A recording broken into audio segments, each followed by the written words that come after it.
We're here with Louis Thompson. Louis, the sun is shining and you've come down to lend your support. What do you make of the whole facility here? And presumably this is your first time here today. Yeah, it's an incredible facility. I'd heard about it prior to coming down, but hadn't actually seen it. And upon my arrival today, I'm very, very impressed. I think it provides a fantastic facility for the children and everyone else who gets to get some use out of it. I think the pitches are first class, and just seeing the little details that are going into it, I think it bodes well for everyone in Norfolk.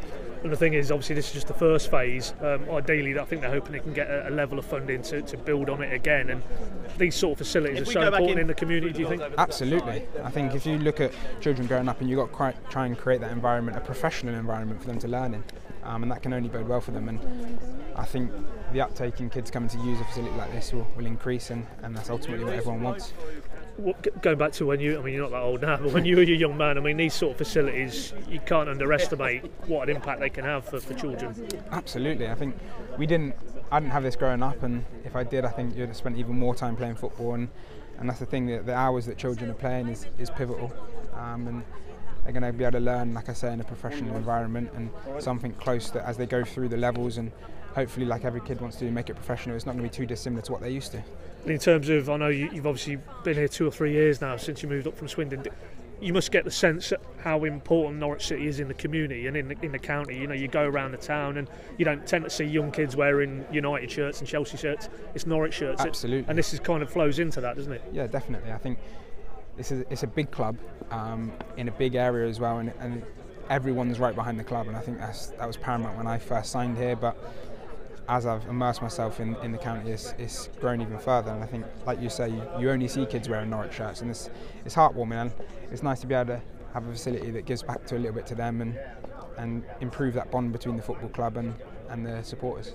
And you must like these type of events because you can get out and you can actually meet the fans as well, and you kind of get that feedback as well, that how important you and the guys representing Norwich City is to these people. Absolutely. We're all together trying to achieve the same goal, so I think that's always important to remember, and coming to events like this just reaffirms that in your mind, really.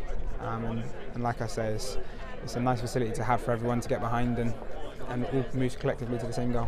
Obviously, while we're speaking to you, I have to ask you about the football. Last time we saw you in public, you were getting a piggyback off the road, off the pitch, at Portman Road. So. Not my finest moment, but yeah, I was in a fair amount of pain then. I got to say big thanks to the physio who helped me walk off there, because that could have been a long trudge back into the dressing room. But feeling much better now, and I know the physio team right behind me and get me back into the best shape possible. The manager actually said just after the game he feared it might be a number of weeks. What sort of timeline are you working to now? We're working towards the end of the month.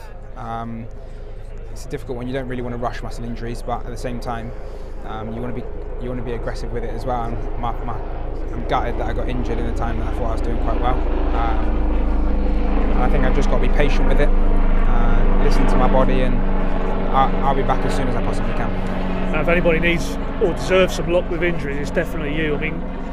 Is it more the mental side now with this latest one? Because you've had that long slog, and we all know, and you spoke quite candidly about what a tough period you had for 2 years, and then to get another injury. Is it now just the mental side of it as well? I think the mental side is tough, and I think it's not really spoke about in football. And I think that's why I was quite open and honest about the troubles that I had with my injuries in previous years. But I think this injury was just slightly disappointing for me, because I thought I was just starting to get back to my level. But at the same time, it's also encouraging for me that it's not an injury that's going to keep me out for months and months and months. And like I say, this happens in football, and I think if you put them injuries behind me, there's a lot of players that get these, and you've just got to stay positive and keep trusting the process. Prior to that, though, were you surprising yourself, because it looked like you were ahead of probably where I'm certainly the manager when we spoke to him in the summer. He didn't really want to push you too far too quick, but as I say, he was trusting you then to come on and influence games in the Championship. Absolutely. I think when I gave my interview in pre-season, I said to myself that I'd just be happy to stay around, and I think your goals change naturally, but I've been encouraged by the level that I've got to. And like I say, I think it can only improve from here. I don't think this injury is going to hold me back that much. The manager's trusted me, and he's been patient with me as well, and I think that's been key, because coming off a long injury, it is normal to pick up these sort of things, but I haven't up until this point, and that's because he's allowed me to have the days that I need to recover, and also not push me too hard. And like I say, I can only be thankful to the club for that. Just a couple of final points in terms of the team in general. I think that manager, again, he felt going into the break, I think 5 points from 6, you probably deserved maybe 9 or 10 in total. He just felt there's 1 or 2 games you didn't get the breaks. Is that very much the feeling amongst the boys as well? Definitely. I think the performance generally has been quite good. And like I say, it's a results business, unfortunately. And we are judged on that. But if you look at the performance and if we could perform at this level, I think we'll win more than we'll lose. And with the squad that we've got, the staff that we've got, the manager that we've got, I don't hesitate that we'll start picking up points in due course.